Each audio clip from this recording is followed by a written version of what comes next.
What's up, YouTube? John here, and today we're going to be talking about the German Infantry Division during World War II. So, the main thing I used for reference was this book. It's called The German Infantry Handbook by Alex Buchner, and it's a wealth of information. I really suggest you read it if you're interested in, specifics. It goes through everything, really. Everything about the German infantry division. It even mentions later things, although it doesn't really talk specifically about later war infantry divisions. An actual division would be, at least this is for 1940. Would be division staff. There'd be a division staff with a motorcycle courier platoon and a map office or printing platoon, which had two light MGs. There'd be 3 infantry regiments, which they have a regimental staff, an intelligence platoon, a mounted platoon, engineer platoon, a regimental band, which was later removed, I believe. I think there was only a divisional band later on. Plus an infantry gun company, which is made up of 6 IG-18s and 2 SIG-33s. Then there's the Panzerjäger Company, which was originally 12 37 millimeter Pak 36s, although this is later changed because, well, they were completely inadequate. Nickname for the tank or the Pak 36 was the Army's door knocker because it would just bounce off Soviet tanks. Plus the Panzerjäger Company had 4 light machine guns. Plus you have 3 infantry battalions. Well, each actual regiment was made up of 3 infantry battalions with the battalion staff and an intelligence platoon, rifle companies, blah blah blah. Light infantry column, which was horse drawn. There's the staff and intelligence platoon. A cycle squadron, heavy squadron, which is the main thing here is it has 3 scout cars, Panzerspeerwagen. I believe 222s were used. Panzerjäger units, which is the staff and intelligence platoon, which is made up of 3 Panzerjäger companies with the Pak 36s and light machine guns. What's interesting is that pretty much everybody has a light machine gun. Even I believe the Baker and Butcher companies both had light machine guns.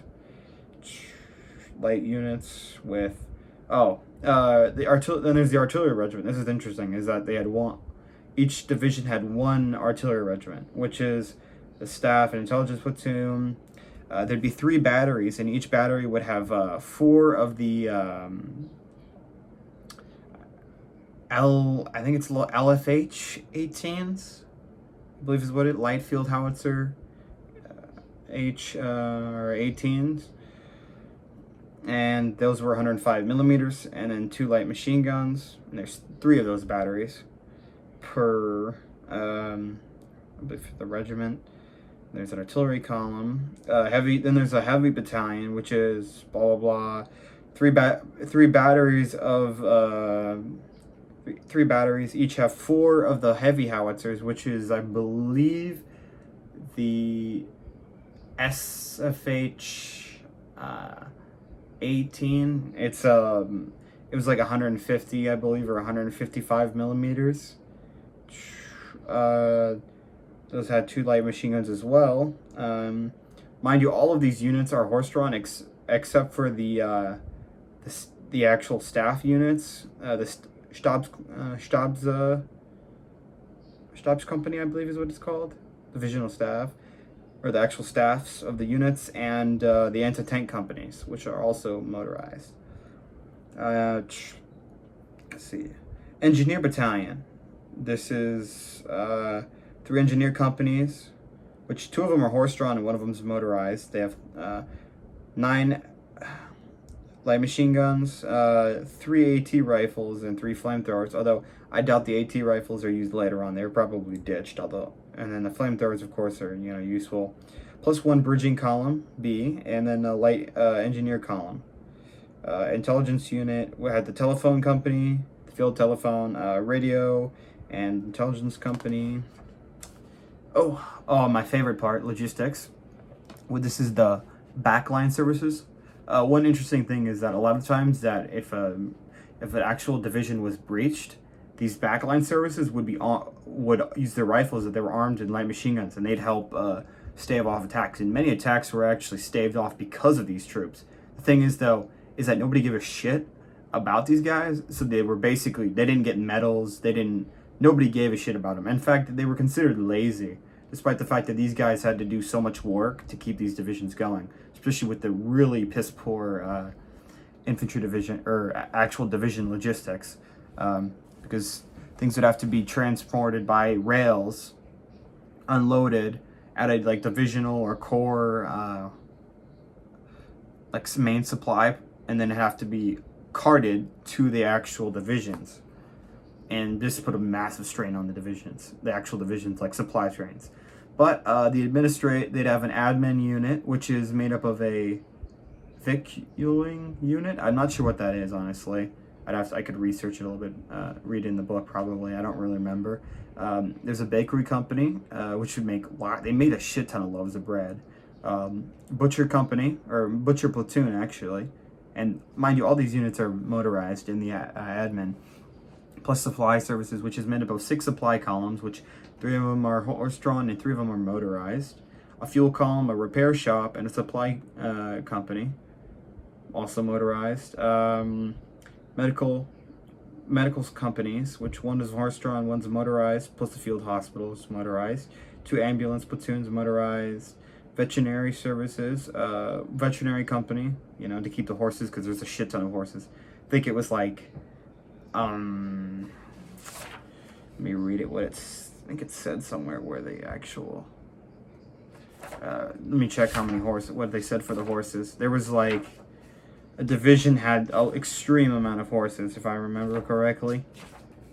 Like an unholy amount of horses, considering that this is a modern army. I mean, the Americans, I think they got rid of infantry battalion. I don't want an infantry battalion. Screw it. Well, an infantry battalion has 131 horses. So that's a lot of battalions. There's like 3 battalions per that, plus 3 regiments. It's a lot of horses. It's not including the ones for the logistics, I believe. Where's the division at? Or the regimental. There was I think maybe the battalion. Maybe it's okay. Regiment right here. Regiment. There'd be a regiment would have 600 horses. 600 horses per regiment.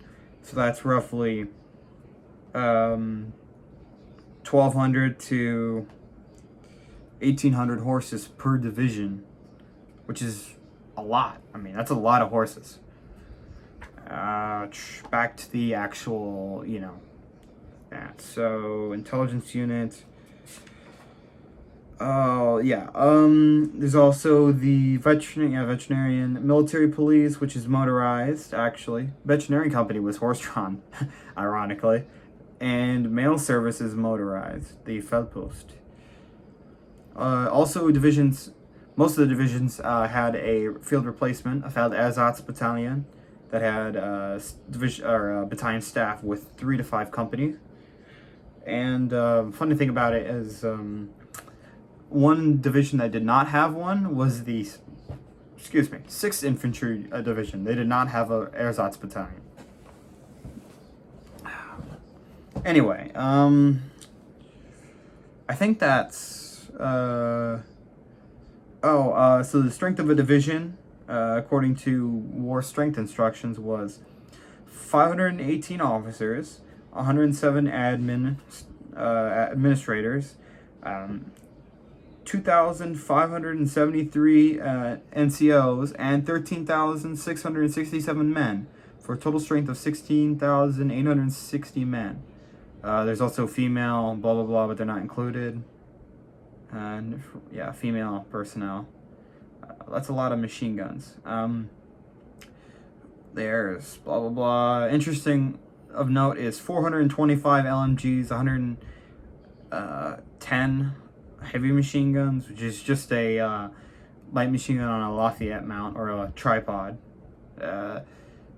There's 84 of the 50 millimeter mortars and 54 of the 81 millimeter mortars. 75 of the Pac 36s, 20 IG-18s, 36 of the LFH-18s,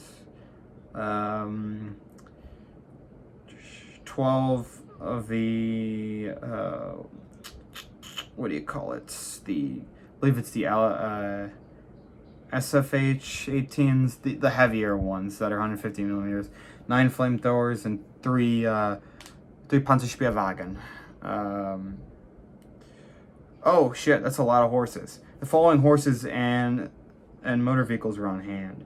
1,700, basically 1,700 saddle horses, or 1,743 saddle horses, 3,632 draft horses, 895 wagons, or horse-drawn vehicles is what they call them, 31 with trailers, 500 bikes, 530 motorcycles, and which 190 of them with sidecars, 394 motor cars, so, you know, anything really, 536 trucks, and then 67 of those with trailers.